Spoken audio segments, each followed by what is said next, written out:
Imagine a gleaming, futuristic supercity over 1,300 miles high, making Mount Everest look like a mere speed bump descending straight out of the cosmos.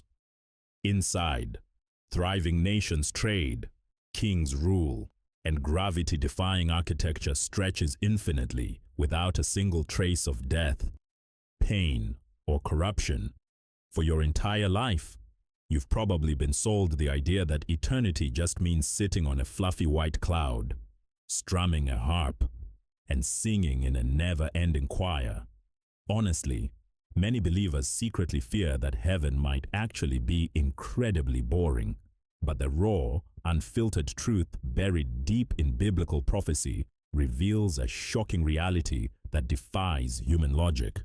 From an eternal existence completely devoid of marriage, to the overwhelming experience of physically staring into the unshielded face of God Himself, the afterlife is nothing like the pop culture cartoons. If you think you know exactly what happens after you take your final breath, you need to rethink everything. Right now, more than ever, believers are quietly struggling with a crippling, unspoken anxiety about the afterlife. We obsess over maximizing our present lives precisely because we secretly dread that eternity will just be a monotonous, endless void. That hidden fear drains our daily faith, makes grieving unbearable, and completely robs us of the fierce hope we are supposed to carry. If you don't grasp the staggering magnitude of what is actually waiting for you across that finish line, you are spiritually flying blind through your most difficult earthly moments. The stakes literally could not be higher. A cheapened, cartoonish view of eternity produces a weak, uninspired life today, leaving you stripped of your ultimate motivation. What is actually coming is so disruptive, so intensely active, and so utterly mind-bending, that finally grasping it will completely shatter the way you view your daily purpose. Think about the exact picture that pops into your head when someone says the word heaven. For most of us, it is a glowing white room or an endless sea of fluffy clouds. You're handed a harp, maybe a pair of oversized wings, and a hymnal. You take your place in a massive, floating choir, and you just stand there, forever, singing the exact same songs for 10 billion years. It is the imagery plastered on greeting cards, depicted in ancient paintings, and relentlessly joked about in movies. Even inside the church, we frequently talk about the afterlife as if it is just one incredibly long, uninterrupted Sunday morning service. We frame our ultimate eternal reward as a permanent state of passive, quiet, resting. It sounds peaceful for about 10 minutes, but if we are brutally honest with ourselves, an eternity of static existence does not sound like a reward. It sounds like a spiritual anesthetic. It sounds, frankly, incredibly boring. No wonder we cling so desperately to this temporary world. At least down here, we have adventures, complex relationships, real creativity, and tangible purpose. We falsely assume that to be holy in the afterlife means surrendering everything that actually makes us feel alive right now. But what if that entire concept isn't just slightly inaccurate, but fundamentally, completely backwards? When you actually open the text and look at the raw data the Bible gives us about the next reality, those floating clouds and endless choir practices entirely disappear. Instead of a departure lounge in the sky, the text describes a massive, tangible collision of dimensions. Here is the hidden truth that completely shatters centuries of terrible Sunday school art. We have been conditioned to believe that our ultimate destiny is to escape a doomed earth to live as disembodied spirits. But the overarching narrative of Scripture reveals the exact opposite. God's grand finale isn't about us abandoning the physical realm forever. It's about heaven coming down to permanently fuse with a resurrected, perfectly restored earth. Look closely at the book of Revelation. The Apostle John doesn't see billions of souls floating upward into the ether. He sees a real, hyperdimensional capital, the New Jerusalem descending down from God. The Creator is hitting the ultimate cosmic reset button, declaring, "Behold, I make all things new." This is where the trajectory of your eternity instantly shifts from static to hyperdynamic. God isn't just sweeping our pain under the rug. He is completely scrubbing the DNA of the universe of its corruption. That means no hospitals, no police stations, no graveyards, no locked doors, no theft, and zero injustice. The quiet, lingering despair that taints every single day of our current existence is entirely eradicated. We are talking about a bustling, fully functional physical society where grief is literally impossible because God Himself personally wipes away the tears from our history. This isn't the end of the human adventure. It is the actual beginning. But here is where this physical, bustling reality takes a sudden, almost uncomfortable turn that catches most Christians completely off guard. Because if the new earth is a real society, we naturally assume we are just going to pick up exactly where we left off. You picture walking through those massive city gates holding your spouse's hand, ready to continue your earthly romance, just without the arguments and the mortgage payments. It is the ultimate happily ever after. But this is exactly where Jesus steps in and shatters our cozy assumptions. In Luke chapter 20, when questioned about human relationships in the afterlife, Jesus drops a truth bomb that frankly upsets a lot of people, those who are counted worthy to attain that age and the resurrection from the dead. Neither marry nor are given in marriage. Let that sink in. No marriage in heaven. For anyone deeply in love, or anyone desperately missing a spouse who has passed away. This suddenly doesn't sound like paradise. It actually sounds like a devastating demotion. Why would a loving creator go through the trouble of designing a flawless, pain-free universe, only to intentionally abolish the single most intimate human institution He ever created? This is the hidden blind spot we rarely talk about. We look at marriage as the absolute peak of human connection, but God designed it as temporary training wheels. Earthly marriage is just a low-resolution, fleeting shadow of a much larger cosmic reality. The exclusivity of a husband and wife is going to be retired because its ultimate purpose has finally been fulfilled.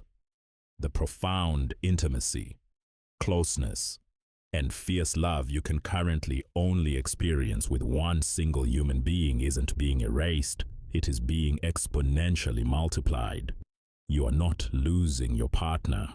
Instead, the restrictive boundaries of earthly relationships are entirely collapsing, giving way to a fiercely pure, unfiltered oneness that will instantly flow between God and every single person in that restored society. Because we are promised this overwhelming, universal intimacy, our conventional earthly logic immediately makes a fatal leap. We naturally assume that to achieve perfect unity, the next reality must be completely homogenized. We picture the afterlife as a giant, stateless spiritual commune, a featureless existence where all cultural identity, diverse backgrounds, and systems of governance are entirely wiped out in the name of divine equality. Down here, we are conditioned to view human government and nations as inherently toxic because our only earthly framework for authority is one heavily tainted by corruption, political greed, oppression, and war the ordinary. Deeply flawed assumption is that to make a world truly heavenly, God has to completely bulldoze all human infrastructure and cultural diversity, leaving us with a blank, identical slate. But this mindset fundamentally insults the Creator. It mistakenly assumes that human civilization and cultural diversity were a failed experiment rather than God's original, brilliant design. God did not just invent the individual human soul. He is the original architect of a language, culture, and the very concept of nations. When you actually look at the structural blueprint in Revelation 21, it entirely shatters the illusion of a uniform, single note afterlife. The text explicitly states that the nations will walk in its light, and the kings of the earth will bring their glory into it. Let that completely disrupt your theology. There are literal nations on the new earth. There are actual kings, established rulers, and distinct global civilizations. The fatal flaw in our conventional thinking is confusing the structure of society with the sin of society. Imagine an entirely new geopolitical landscape, sovereign nations with distinct architectural brilliance, unique languages, and culinary masterpieces operating with absolute zero corruption. No secret agendas, no political division, no borders built on fear. You aren't going to be sitting in a sterile white room. You will be traveling across a hyper-advanced, globally diverse world, exploring perfected cultures led by righteous leaders who flawlessly reflect the exact heart of God. And yet, exploring those restored nations is just the outer rim of what is actually waiting for you. The absolute most staggering revelation, the core secret that modern Christianity almost never talks about, is the incomprehensible scale of the capital city anchoring this new world. We treat heaven like a quaint, ethereal village, but Revelation 21 gives us the actual, literal measurements of the New Jerusalem. John measures it at 12,000 stadia. That is roughly 1,380 miles in length and 1,380 miles in width. If you placed this city on a map of the United States, its footprint would stretch all the way from New York City to Dallas, Texas. But here is the detail that will completely break your earthly grid. The city is also 1,380 miles high. You are not inheriting a small cabin on a cloud. You are receiving permanent citizenship in a hyperdimensional megacity. Mount Everest is only 5.5 miles tall. You would have to stack 250 Mount Everests on top of each other just to reach the top floor of this new capital. Think about the psychological thrill of a society extending thousands of miles into the sky. With resurrected bodies equal to the angels, gravity is no longer a limitation. You are looking at a vertical metropolis where flight is entirely possible, where the landscapes, the transparent gold streets, and the very architecture defy every law of physics we currently know.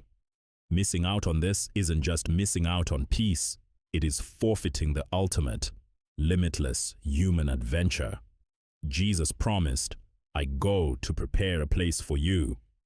He has been constructing this breathtaking, physics-defying reality for 2,000 years, engineering it exclusively for those who refuse to trade their staggering eternal inheritance for the cheap, fleeting illusions of this current world. But here is where this breathtaking vision suddenly hits a terrifying, impenetrable brick wall. You can vividly imagine flying through those towering golden streets, exploring the limitless heights of a perfected universe, and walking side by side with the Creator. But imagining it and surviving it are two entirely different things, because there is a catastrophic problem blocking the gates of this mega city. And that problem is you. Look at the absolute, terrifying standard established in Revelation. Nothing impure will ever enter it. God is constructing a universe completely devoid of death, tears, and injustice. But to maintain that flawless equilibrium, he has to be utterly ruthless about the quarantine. The uncomfortable reality is that every single one of us currently carries the exact same psychological virus of rebellion, selfishness, and pride that ruined the first earth. If the Creator allowed us to simply stroll into the New Jerusalem exactly as we are right now, it wouldn't be heaven for very long. Within a week, we would drag our greed, our bitterness, and our deep-seated corruption right into the capital. We would inevitably destroy the new world just like we destroyed the old one. God cannot and will not allow the disease of our sin to contaminate his eternal masterpiece. The gates are permanently barred to anything less than absolute, unfiltered perfection, which leaves humanity staring at a devastating paradox. We are desperately hardwired to crave a flawless eternal home, yet fundamentally disqualified from ever stepping foot inside. So how does a profoundly broken human being survive the blinding purity of a holy God without being instantly consumed? This is the exact reason Jesus Christ stepped into the physical timeline. He did not come just to teach a moral philosophy. He came to provide the ultimate spiritual cure for a dying race. When Jesus declared, "I am the way, the truth, and the life," he wasn't setting up an arbitrary religious toll booth. He was stating a cosmic, structural fact. No contaminated element can survive the atmosphere of the new earth. So Jesus took the fatal virus of our sin, our rebellion, and our deeply ingrained selfishness entirely upon himself on the cross. He absorbed the full devastating execution of that quarantine so that you wouldn't have to. When you place your faith in him, you are not just handed a free ticket to a golden city. Your very nature is radically fused with his perfection. You are cloaked in his flawless righteousness. This is how you survive the blinding purity of the Almighty. This is how, after thousands of years of humanity shrinking back in terror from the divine, you will finally be able to look directly into the unshielded face of God and not be consumed. Instead of terror, you will experience the purest, most concentrated surge of love, joy, and peace you have ever known. Suddenly, the absence of earthly marriage doesn't feel like a demotion. It reveals itself as the ultimate upgrade. You are stepping into the profound cosmic reality that human romance was merely pointing to all along. You belong to the bride of Christ, experiencing an unfiltered, mind-shattering intimacy with the Creator that makes the best earthly relationship feel like a fleeting shadow. Heaven is not a static, boring choir practice on a floating cloud. It is the breathtaking climax of the human story. It is an infinite, gravity-defying, physical universe of resurrected nations, soaring architecture, and limitless exploration. And it is all waiting for you, entirely paid for by a king who refused to spend eternity without you. The blueprint is already finished. The cosmic quarantine has been completely shattered. The greatest, most exhilarating frontier of human existence is fully prepared and actively waiting for your arrival. But the one thing the Creator will not do is drag you through those massive gates against your will. He has laid out the ultimate invitation, stamped with the blood of his own Son, but the final RSVP is entirely in your hands. You are not choosing between a fun, exciting life on earth and a dull, endless church service in the sky.